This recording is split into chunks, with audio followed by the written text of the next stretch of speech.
continuously. This slide shows cleavage mechanisms of restriction enzymes.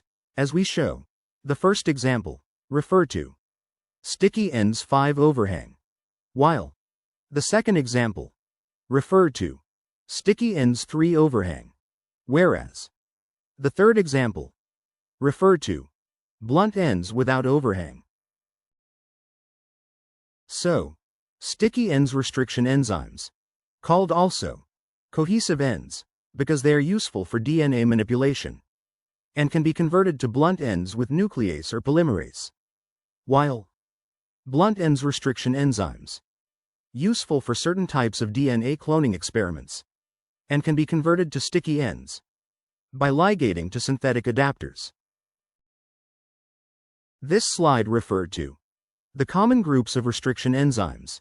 As we show, the first group, referred to sticky 5 ends overhang, while the second group, referred to sticky 3 ends overhang, whereas the third group, referred to blunt ends without overhang.